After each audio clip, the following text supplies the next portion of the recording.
Hello, இந்த மழை காலத்துக்கு ஏற்ற மாதிரி ஒரு ரெசிபி தான் இன்றைக்கி உங்ககிட்ட ஷேர் பண்ணிக்க போகிறேன். வாழைத்தண்டு சூப்பு எப்படி செய்யலான்னு பார்க்கலாமா? ஸோ அதுக்கு வாழைத்தண்டை இது மாதிரி சின்ன சின்னதாக கட் பண்ணி ஒரு குக்கரில் சேர்த்துக்கலாம். ஒரு சின்ன துண்டு இஞ்சி, 2 பல்லு பூண்டு சின்னதாக கட் பண்ணி சேர்த்துக்கலாம்.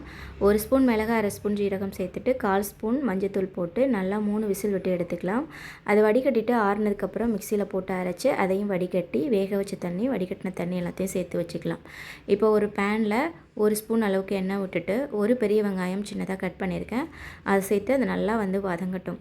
வதங்கினதுக்கப்புறம் நம்ம எடுத்து வச்சுருக்க தண்ணியை ஊற்றிட்டு தேவையான அளவு உப்பு போட்டு நல்லா கொதிக்க விட்டுறலாம். கொதி வந்ததுக்கப்புறம் 1 ஸ்பூன் கார்ன்ஃப்ளவரில் கொஞ்சமாக தண்ணி விட்டு கரைச்சி சேர்த்துக்கலாம். இப்போ அது ஒரு கொதி வந்ததுக்கப்புறம் தேவையான அளவு மிளகுத்தூள் சேர்த்து சுட சுட சர்வ் பண்ணிங்கன்னா சூப்பரான வாழைத்தண்டு சூப் ரெடி ஆயிரும். இது ரொம்ப தொண்டைக்கு இதமாக இருக்கும். ஸோ உங்கள் கிட்ஸ் எல்லாம் வாழைத்தண்டு சாப்பிட மாட்டேங்கிறாங்கன்னா இது மாதிரி செஞ்சு கொடுங்க, விரும்பி சாப்பிடுவாங்க. ஸோ இந்த மாதிரி ரெசிபீஸ்லாம் பார்க்குறதுக்கு மறக்காமல் நம்ம சேனலை சப்ஸ்கிரைப் பண்ணிக்கோங்க. இந்த வீடியோ பிடிச்சிருந்துச்சுன்னா ஒரு லைக் கொடுத்துருங்க. இன்னொரு வீடியோவில் உங்களை மீட் பண்ணுறேன். அது வரைக்கும் பாய். தேங்க்ஸ் ஃபார் வாட்சிங்.